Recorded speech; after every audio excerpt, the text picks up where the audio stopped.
Get started here. Today we're going to be covering accounting for offsite events and catering. So this is specifically surrounding events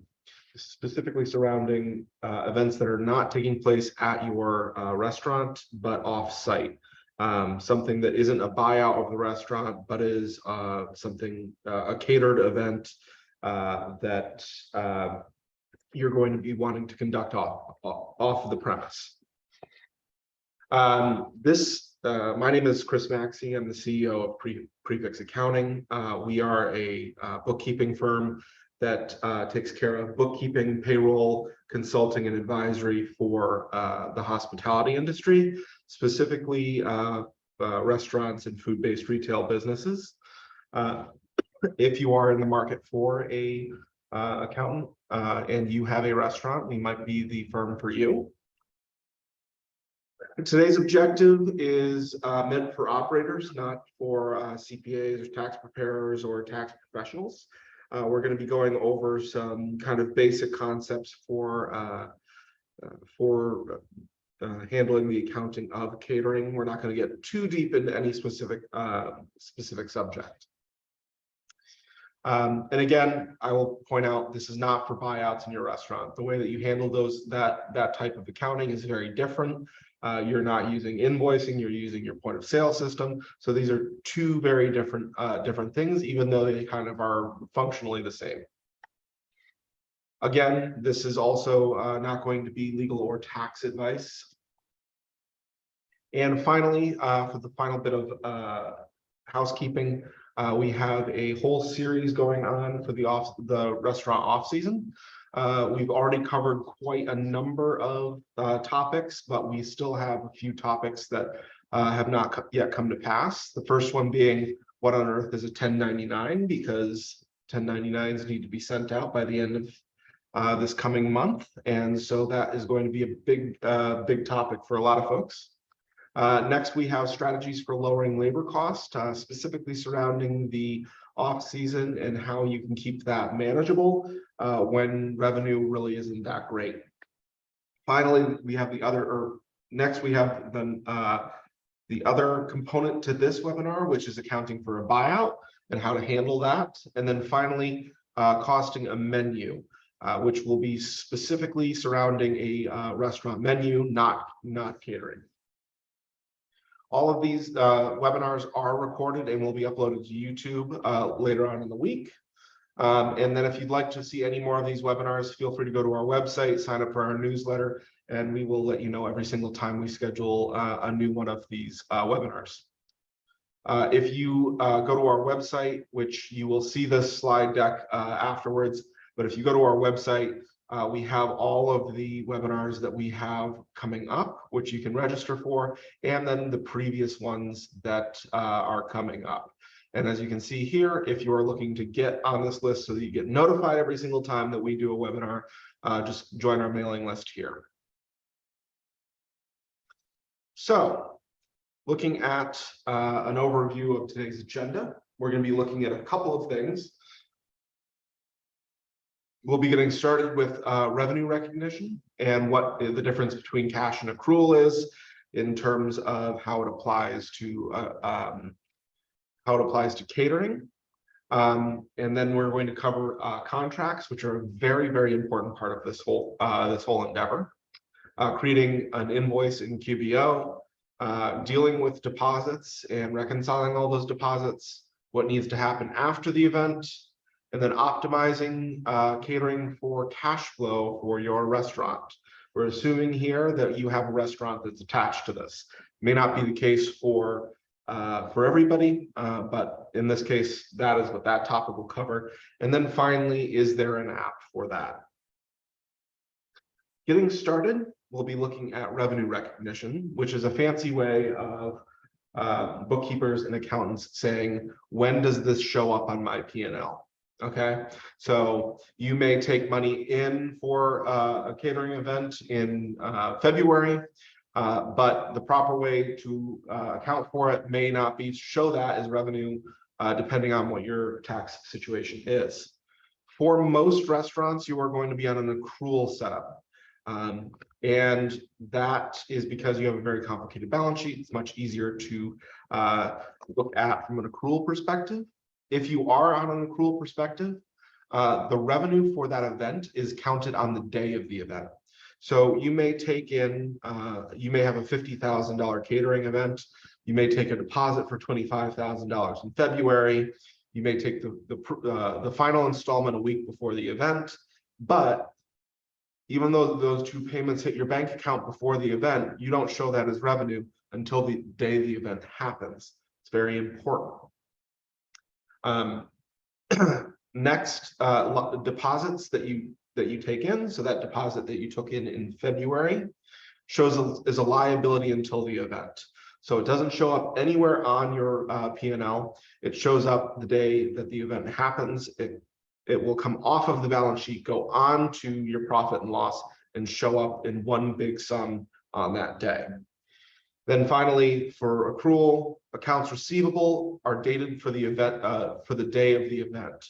So you may have an event that is this coming weekend for New Year's. So it might be on the 31st. If the event is on the 31st, then what you're going to do is date it for December 31st, and then you would have the due date before that. Now, cash is a little bit easier for most people to understand in that the revenue is counted when the money is collected. So the deposit comes in, you recognize it as revenue.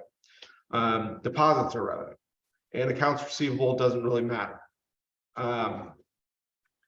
The problem with it is that then you don't really know how much money is technically other people's money.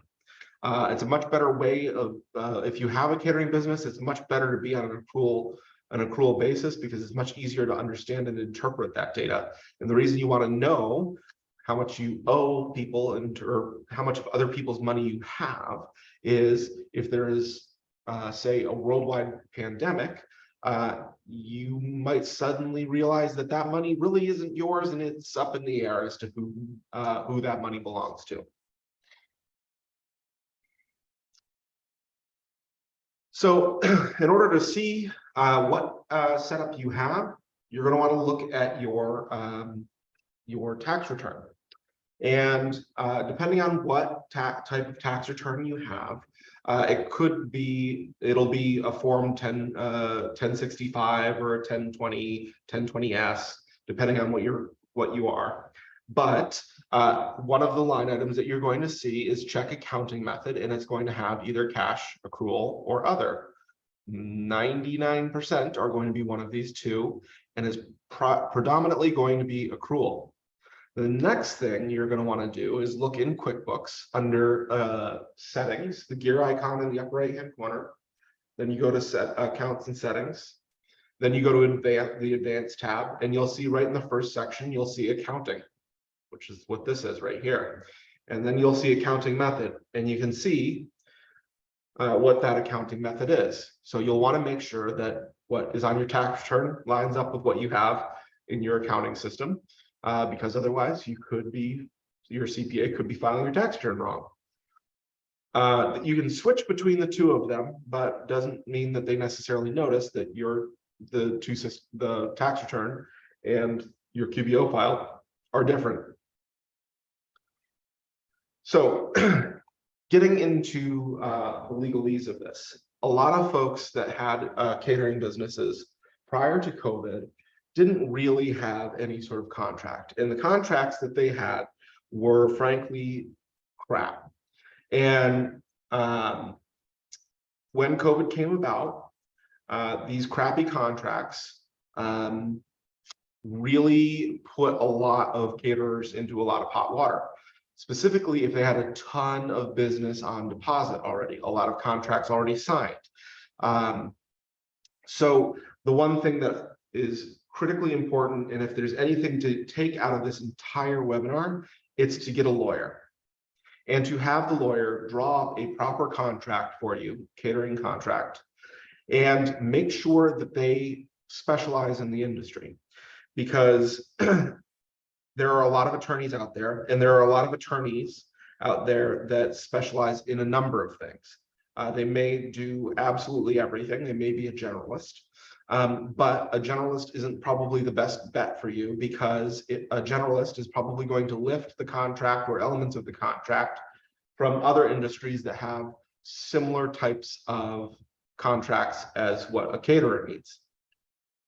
The problem with that is that there's a lot of nuance that relates to a catering contract that needs to be in there to protect you from having a massive problem in the event of, say, a worldwide epidemic. So it's best that you find somebody that specializes in the industry. It's like if you go to a surgeon and you need to have your knee replaced, you probably want to have a surgeon that specializes in knee replacements rather than a generalist who takes out your tonsils, your spleen, deals with anything. Specialization really matters, specifically in the world of restaurants. So find an attorney that specializes in the industry. If you don't have one, we have recommendations for them, or you can just Google it and you'll find a number of them that specialize, a number of larger firms that specialize in this industry.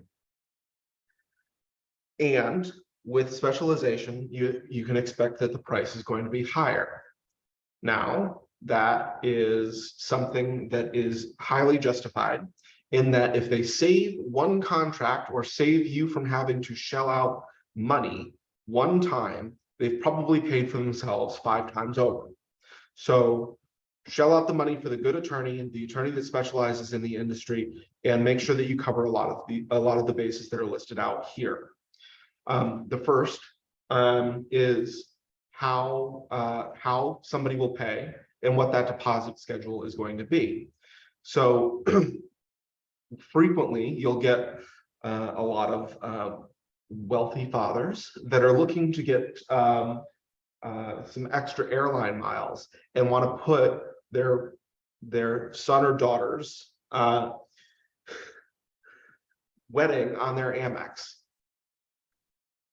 That's fine, but you're probably going to be paying a huge amount of money in credit card processing fees. So you want to put in this contract what is and is not okay for the type of payment method. It's much better for you to do an ACH, a wire, or a check rather than doing a credit card or debit card payment or cash, because nobody wants to be walking around with $30,000 worth of cash, and it's going to raise a lot of red flags. So make sure that you have the payment method listed out.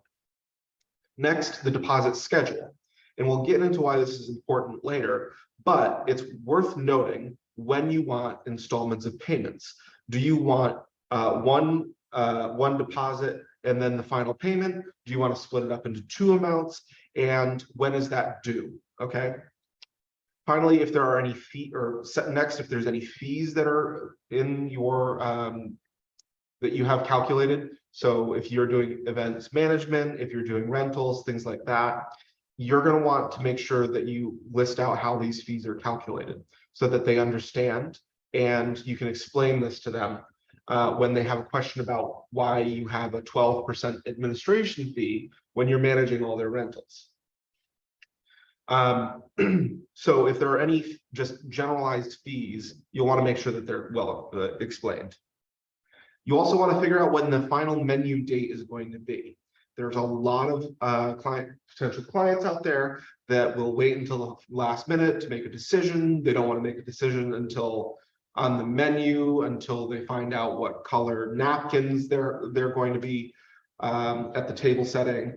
You want to make sure that there is a final date so that you can draw the line, and that needs to be pointed out in your meetings with the client. Next, similarly, a final rental date.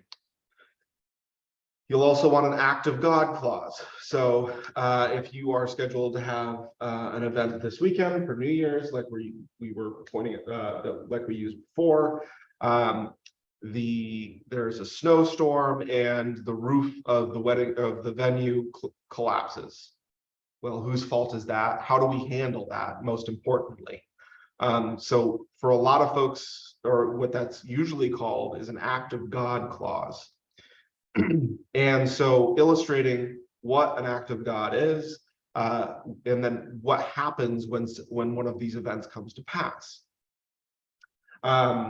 Finally, how does moving a date work? Say something comes up, a family member dies, they want to move the date to a later date because they're too busy.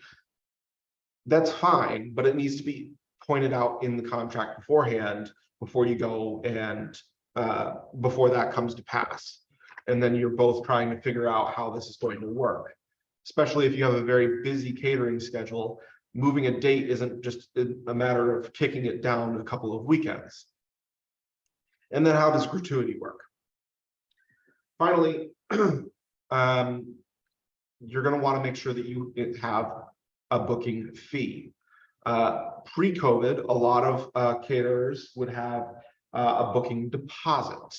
And so when COVID came about, everybody canceled all of their events, and then they had to give back those booking deposits because they called them booking deposits rather than booking fees. And so what's important here is making sure that you have an attorney that will illustrate that, so that all of the work that you did for that event up until this point in which they canceled it isn't just lost time and revenue for you. Just booking the fee takes a lot of time and energy. So making sure that you have a booking fee that you don't have to refund if they cancel the event is hugely important.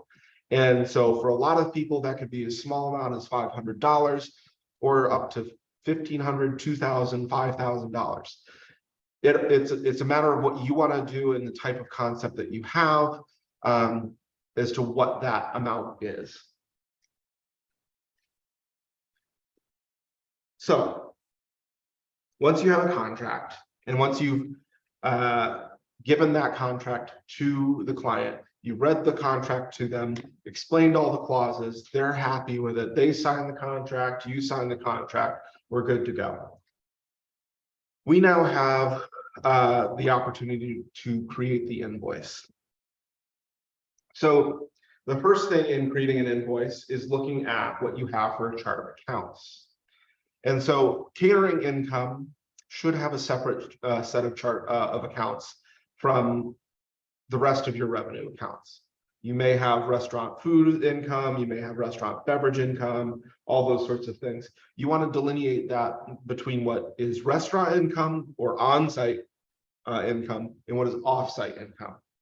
Now, buyouts and things like that should be included in your on-site income. All catering should be off-site income. So what you're going to want to do is you're going to want to have your a set of accounts that are related to only catering. So this is an example that we have here of a very basic setup, what most people start out using, which just has beverage, food, labor, rental, and fee income. You can get a little bit more of a breakdown here and separate out your beverage into beer, wine, and liquor income if you want to. But I find that a lot of times folks are setting up their invoices, setting out their calculations based off of like an open bar or something like that, where it's not exactly clear what the allocation is between the beverage types. As the business grows and as it becomes a larger portion of your income, you'll find that the chart of accounts needs to be far more expansive. So this is an example of one that is a very large caterer, which has a large amount of accounts that are split out into a much more granular level. They also do event planning here. So there's a lot of other fees that are included here, including a design income, arrangement fee income, and things like that.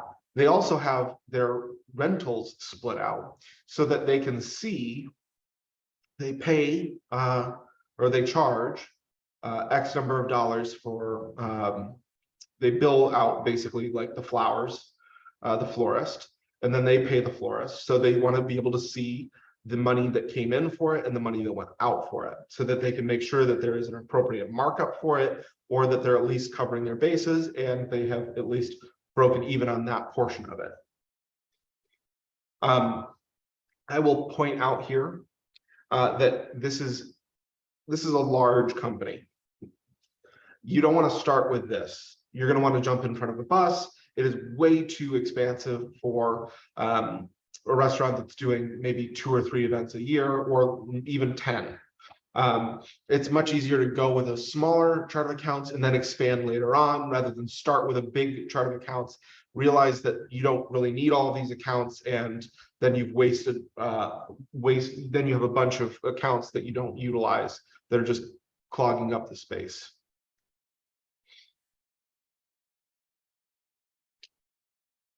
Once we've set up the chart of accounts, we're going to start creating products. QuickBooks has 2 different layers to the way that they do their invoicing. Something that you have on your chart of accounts that shows up on your profit and loss isn't what shows up on an invoice to a customer, right? What they use is a thing called products. Is basically a masking for what is going to a specific income or expense account. So we may have catering food income as an account on our chart of accounts, but what we need to also have is a product that is related to catering food that is mapped to, as you can see down here in the bottom right, that specific income account. Now, you may have multiple products for one account. Okay, so you may have catering food, you may have catering dessert, you may have cheese board or something like that that you use very commonly and is very structured. That's all going to the same account, catering food, right? Because it's going to be matching your cost of good accounts, which is food expense or purchases. So you may have multiple for one. What I will point out, and I have listed here twice because I want to list it for impact, is do not create a product for each menu item. You're going to have way too many products. There are going to be there may be many of them that are mapped to the wrong income account, and it creates an absolute mess for you to clean up later on. So do not create products for each menu item. Menus change. It is something that happens within 1 year, let alone multiple years. So you do not want to clog up your QuickBooks file with a bunch of menu items that you're going to use for one event and then never utilize again. Always use non-inventory or service for your product type. So when you first create the product, you'll see right here we have the non-inventory. You can hit change type. You have 3 different types that you can utilize. You can use non-inventory, you can use service, or you can use inventory. Now, your cursor, when you're creating this new product, may gravitate towards inventory. Don't. Do not use inventory in QuickBooks for food. It is definitely miles, light years away from where it needs to be that you could actually use inventory for food or beverage in QuickBooks. Don't use it. Use non-inventory or service. End of story. You also can see here that we have a sales price and rate. That is going to be useful if you have something that's a set fee all the time. So one of the most useful is when you have set fees that are the same amount each time. Like if you do a decent drop-off business for corporate offices and things like that, you may have a delivery fee of $100 or $150. If it's the same amount every single time, use the sales price and rate, and it will save that information for you for each time you do it. The other time you might utilize that is if you have a staff, if you bill staff by the hour, putting in their billable rate that you charge the customer, And then also if you have day rates for specific types of folks. So if you have a catering chef or a sous chef or a captain, and you have different rates for all of them, that's a really good time to utilize products and use that sales price and rate section. And I'll show you where it becomes very useful here in a second. And then finally, if there are things that are always taxable, mark them as taxable. QuickBooks is not very good at meals tax for restaurants. So only mark things that are taxable that are always taxable. And this is down to state, but in most of the states that we work with, food, beverage is taxable, but rentals are not, labor is not, okay? You want to check with your state Department of Revenue to see what is and is not taxable, because it varies greatly based off of state to state. And there may be different rates, local options, and things like that.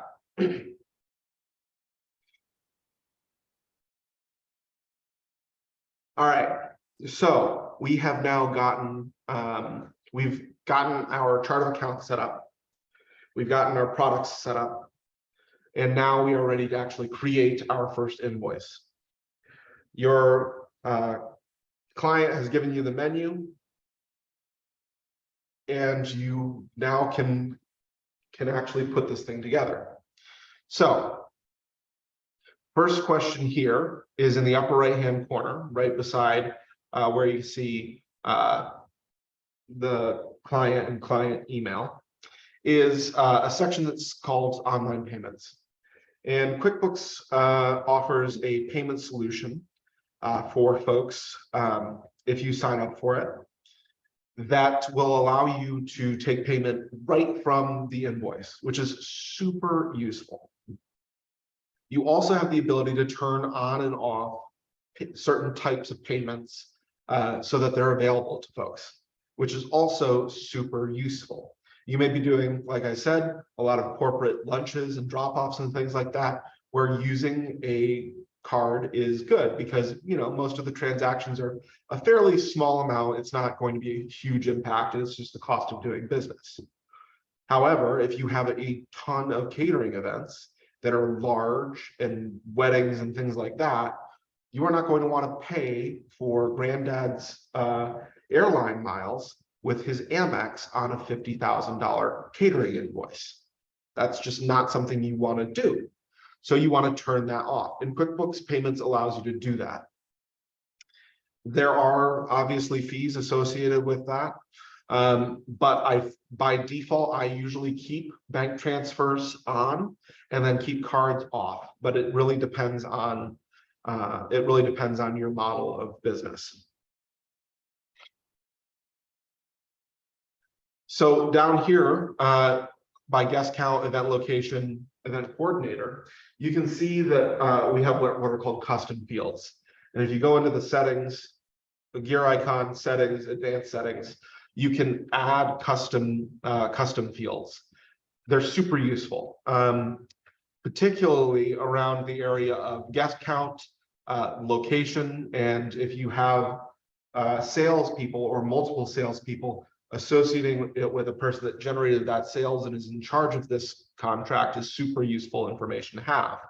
If you have event locations listed, if you're doing a lot of different events in different areas, sometimes your insurance wants to know where those are, and it's useful to have that listed in a custom field rather than having to dig through every invoice every year. So I find that having event location is super useful as well. And then we actually get into the body of this menu or this invoice.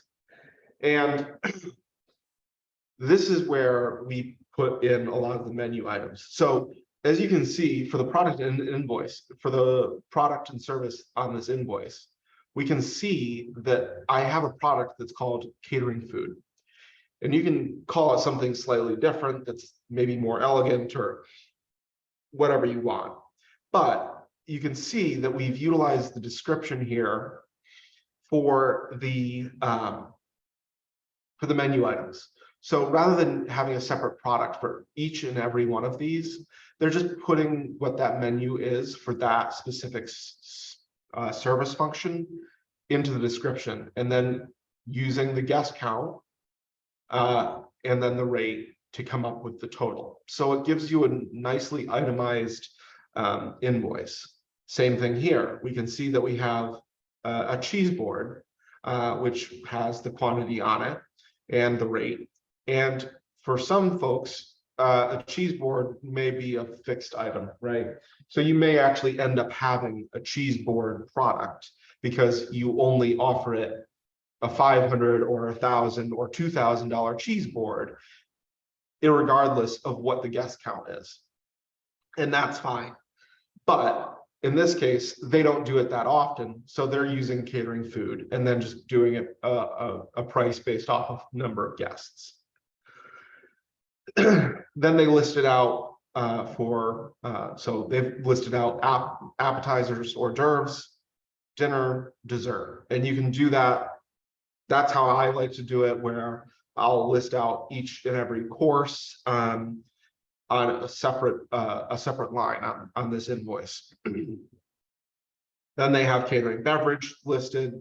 They have the cocktail list. They might have the wine list in here. They may utilize the attachment field of this invoice to include that in a PDF, whatever. Finally, the labor is listed, what staff they're going to have, and then they have it listed for the amount of hours that they work so that it calculates what that amount is. So when the customer gets this, or the client gets this, they'll see a very nice, clean invoice, has your logo, has the entire thing that has been, they contractually agreed upon, listed out in an itemized way, and then they can make that payment right now, if they wanted to. And then the admin fee, which in this case is a 5% applied to the subtotal, which they just managed to use a rate and then a quantity for the subtotal to calculate it. It even takes care of the sales tax for them. So if you are now, once you've entered all this information into the invoice, the next thing to do is figure out what the date is going to be. If this is on an accrual basis, you're going to set this invoice date to be the day of the event. And then the due date is going to be the date of the final installment. If they are just paying the entire thing in one amount, this is pretty easy and straightforward. You set the due date to be a week or whatever your contract says the final payment needs to be paid by. It's super important also that you get paid before the event, because there's nothing worse than getting to an event, talking to the billing contact, and then they realize that they left their checkbook at home. And this is maybe a $25,000 event, and you don't have the final payment for it. And then later on, they complain that the quiche was cold or something like that. It takes all of the power out of your hands. So in your contract, make sure that you get final payment before the event. A couple of weeks is best. You don't want to leave any more room than a week before the event. We'll also get into why that is helpful from a cash flow perspective a little bit later on. If this is cash basis, you are going to date this for the day of the final payment that you want it to be due, and the due date is also going to be the same time. So if the event is going to be for the 31st this week, Saturday, you'll want to make sure that the invoice date and due date are the 24th for this, if you're on cash basis. If you're on accrual, it's going to be the invoice date's going to be the 34th first, and then the due date is going to be on the 24th. You can also set up automated reminders so that people will know that when the payment is due, but I tend to not really like that automation very much, so I don't normally recommend it. So for a lot of us, especially after COVID, I keep going back to this, but One of the big things that is changing is how we handle deposits. We already talked about a booking fee, but we also want to split up payments so that we can take a chunk of the money ahead of time, because you're doing a lot of work before the event, especially if you are doing events planning. I have to say that the worst part of QuickBooks invoicing system is the way that it handles deposits. You probably noticed that if we go back to the page, there is a deposit window right here. It's terrible. Don't use it. So what we're going to do a little bit of a workaround with QuickBooks in order to make it a little bit easier for you to utilize deposits. What you're going to do is you're going to set up another product, and this product is going to be called Event Deposits. And this event deposit account that you're naming it, it'll be a non-inventory or service account. You're going to want to map it to a liability account, actually. So products have the ability to be mapped to things other than the income account. 9 times out of 10, you want it to map to the income account, but there's some circumstances in which you don't want to do that, and this is one of them. So what we're going to do is we're actually going to map this to a liability account called Catering Deposits or Events Deposits. You may already have this in your chart of account, so you'll want to look before you create this account. But if you don't, you'll want to create a current liability account called Event or Catering Deposits, and you're going to want to map this product to that. You're then going to want to send an invoice for the deposit that is due on the day that it's due or beforehand, but you set a due date essentially for when that is. So if you are doing an event in June and you say that it needs to be, you need the first installment 3 months ahead of time, then you send an invoice to them in March that is for the first deposit, and you're only going to use on the invoice. You're only going to use the account event deposit, and you put the amount of that event deposit in there, and then you send it to the customer and they can make the payment.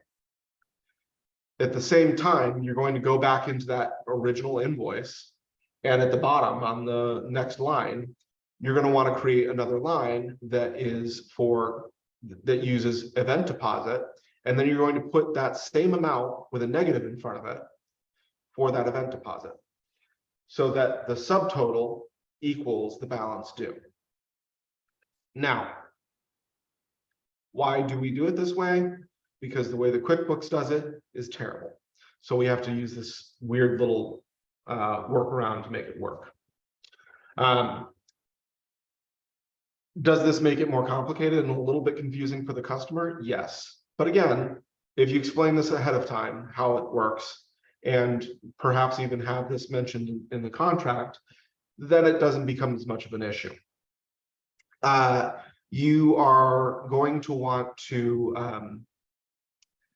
send that out to them. And then at the same time, what I highly recommend is to set up a spreadsheet where you have all of the events that you currently have booked, what the total is of that event, what the deposit is, when the deposit is due, when the final payment is due, and when the event itself is. And then you can track it inside of that spreadsheet. You can color code it. So, green means you've taken the deposit. You keep it all in one place that is separate from QuickBooks, so you can kind of keep track of those deposits and make sure that everything is being sent out and is being paid for and things like that. So the event comes to pass, everything's good. Grandpa is super happy with the quiche. It's very warm. He's just over the moon about how good everything went. You still have some work to do. You're going to want to first check to make sure your invoice is paid. As I said before, you should get your invoices paid a week ahead of time, but sometimes they hand you a check, and rather than using QuickBooks payments. And so you have to go in and manually do a little bit of work to make sure that it's recorded. So you do what is called receive payment. So you go into QuickBooks, you hit the new icon, you hit receive payment, you put the client's name in, it shows the invoice will pop up, you check off the amount, and then you receive the payment. Sometimes what you will have are some hiccups or some changes that happened day of. They might have given you a gratuity. You may have had to run out and get a bag of ice, or they realized that they didn't order champagne, or something may have popped up. So you may want to go in and either edit the same invoice or create a separate invoice for the final payment to send out to them. I generally recommend going out and making a second invoice for any additional charges or rentals. But if it's just a tip that they've given you, then I would recommend just editing the original invoice and adding a tip line to it. You're gonna have to do the same thing we did before, where you add a product, and that product is gonna get mapped to your undistributed tip liability. We'll get into this a little bit later. Make sure if you have a tip spreadsheet, like you're pooling tips and paying them out, make sure that you include that tip in your payroll. It's very frequent that the catering event tips get overlooked in the tip worksheet for the restaurant, even if they're in the same pool or it's a separate pool. Just make sure that you have it in there so that the amount of tips that you took in that week is the same amount of tips that you paid out for the following payroll. It's one of the biggest issues with most restaurants is that isn't watched like an eagle. Another point is pay tips through payroll. Do not dole it out outside of payroll. It's 2022. Just run it through payroll. Collect the entire payment from the client, receive the payment, modify the invoice if you need to get the balance correct, and then pay out the tips separate when you run it through payroll. None of your employees should be contractors. They should all be in your payroll system. Independent contractors and casual labor is just not a thing anymore, specifically in restaurants. We have a number of restaurants that have a lot of catering that used to have a lot of people that were contractors. That is not the case anymore. They have everyone paid as employees now. Employees do not, or catering does not qualify as an independent contractor unless that employee is, has an LLC set up for I Work Events LLC, and that's all they do is catering events is a contractor. That's the only case in which that's the case, and that doesn't happen. So make sure your restaurant, your catering employees are on payroll, and make sure that they're getting paid their tips through payroll. It's a much smoother and more efficient process than to do the earlier it mentioned. So the final thing that we're looking at here is deposit timing and cash flow. Most restaurants that are in a rural environment have a great busy season, and then they have a low season that's not particularly great.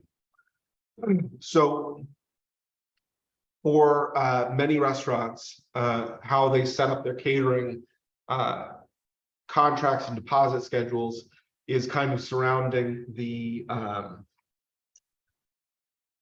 is following the cycle of seasonality of their business. And this again is why it's so important to have a contract, because a lot of people during COVID took deposits, used that money, and then had all of their events canceled, to the point where it nearly crushed the business because they had to give back so many deposits because they didn't have a contract in place that was good enough to force more clients to reschedule their event as opposed to cancel the event. So if you have a contract in place, you can set up your timing so that the first deposit or one of the deposits can line up with the low season. So for most of our clients, the low season is January through March or April. And then the high season is usually June through October. And that's usually when all of the events are happening. So they set it up in their contract so that the date in which you take deposits is 3 to 4 months before the actual event. And if you're doing a lot of weddings, if you're doing a lot of planned events, things like that, it's very easy for you to line those two things up, because you have a set amount based off the contract. You take an installment, you take it in February or March, and then you take the final installment a week before or 2 weeks before the actual event. So your catering event, you're taking that first chunk of money, and that chunk of money is helping you to get through your low season when you don't have a lot of business walking through the doors of your brick and mortar restaurant. But then in the high season, you have a lot more people coming through the door, and you still have the final chunk of money coming in for the final installment that will help you buy your cost of goods for that event. So it's important that your final installment lines up with what your margins are for the restaurant or for the catering, because you want that final installment to be enough so that it allows you to go and purchase everything that you need for that event, and not find yourself having to take out of the restaurant's cash flow in order to put that on. And you should also look at what type of installments you're looking for. There's a lot of restaurants that will take a booking fee at the time of booking. That's non-refundable. Then they'll take either a 25% or a 50% deposit, or they may take 2 installments that are 25% each, and then the final installment is the final 50%. That's the conventional way to do it. And generally speaking, if it's a larger event, you may want to split it up into more installments, just because it's easier on the customer, and there's probably a lot more to change the larger the event is.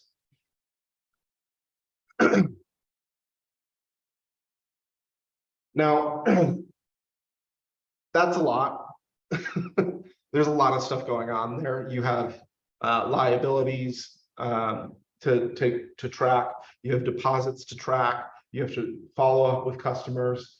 You have to change menus. You have to make sure that the day sheets are changed. You have rentals to update. There's a lot of things going on here, and so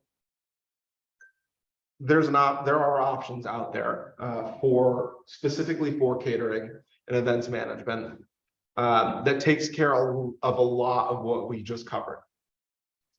The 3 biggest ones are CCC, which is the largest, Curate, and Honeybook.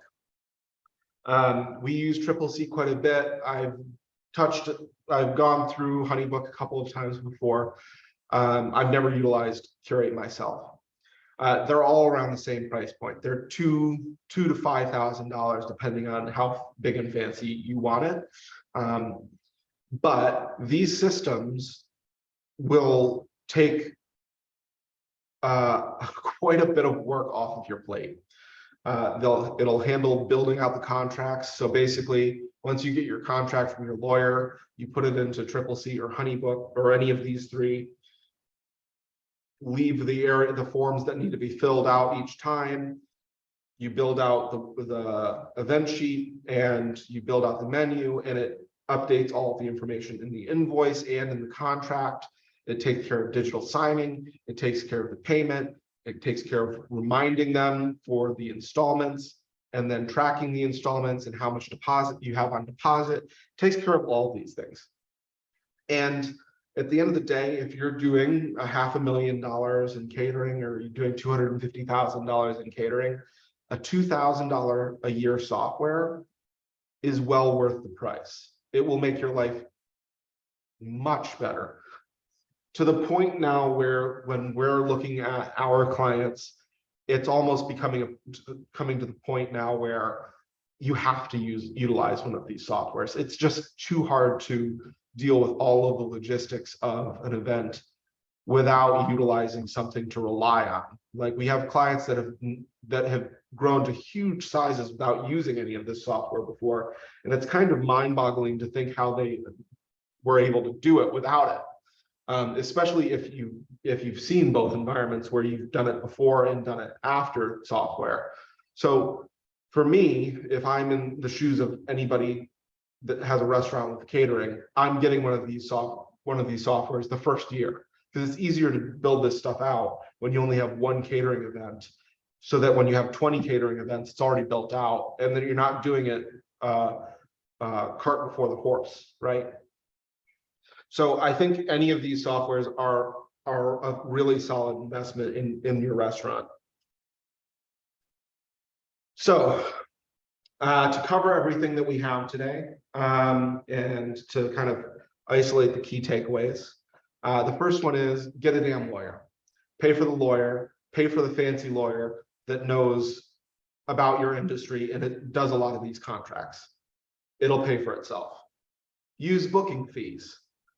Don't do booking deposits. Take a fee that is revenue that pays you for the work you have to do, regardless of whether or not the event takes place.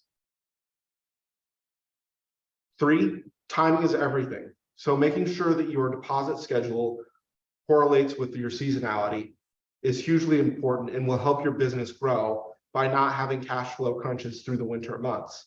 Catering is a nice profit margin to have at the end of the year. But to me, it's even more important that you're getting those deposits in the off season to help with the low months for a restaurant that kill off a lot of restaurants. Catering prevents the death of restaurants all the time. So making sure that the timing of your deposits lines up with that is critical. Number 4, pay for accounting software. The amount of time that you spend doing accounting, contracts, chasing down clients for payments, taking payments, going to the bank to deposit checks, that is all money lost. If you could be spending more time booking more events and less time doing events accounting, the better. What you do is you generate money for the business and you execute events. It's not to be doing your bookkeeping. It's a terrible waste of time of your talents. So pay for the software, pay for somebody else to do it, and get out there, book events, and execute events. Finally, and most importantly, if we just went through this entire presentation and your head is swimming, and I just threw out so many terms that you don't recognize, which is perfectly fine. Find somebody to help you that knows what they're doing. Similarly to a lawyer, it's helpful for you to reach out and find somebody that knows about your industry and knows about events and how to properly account for it, and also how to strategize all of the points that we covered in this presentation. So if you feel like this is very overwhelming, get help. It's fine to get help. It's fine to get somebody else to do things for you. Again, time value of your money is greatest when you're doing the things that you are best at, not the things that you are worst at. I might be good at doing these webinars. I may be a terrible accountant. It makes more sense for me to be doing these webinars than to be doing accounting. Similarly, it may be best for you to be out there booking events rather than doing your catering tracking. Same thing. So if anybody has any questions, feel free to put them in the question and answer tab at the bottom of your screen, and I will answer them. If I don't have the answer for them specifically, what I will do is I'll take down your name and I will make sure that I reach out to you after the fact and answer them in an email afterwards. And while we're waiting for those questions to come in, if you want to get in touch with myself or anybody at the firm, you can email us at hello@prefix.accountants. There's no .com there, it's just prefix.accountants. And then our website is the same, prefix.accountants, and you can find us on any number of socials. If you are looking for an accountant. Okay. And we have a question that is, what is the best way to run a report of all of my deposits on events? That is a great question, and there isn't a great way to do it, I'll be honest with you. The way that I have found to be easiest is when you have if you go to the event deposit transaction journal on the balance sheet. So you go into QuickBooks, you run a balance sheet, you go into event deposits, you run event deposits, you run the date range to be all dates or the last year or so.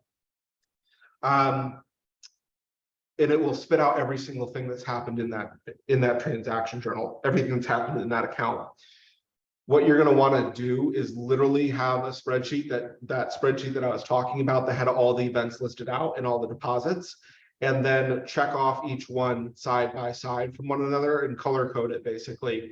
And then every single month I pull the new transactions that are in there and update that every single time, and cross-reference it against each other. So there isn't really a great way of doing that, which again is why I feel so strongly about the event software, because it'll just tell you it'll just tell you a event deposit liability report like that, and then you can reconcile to that in a matter of minutes.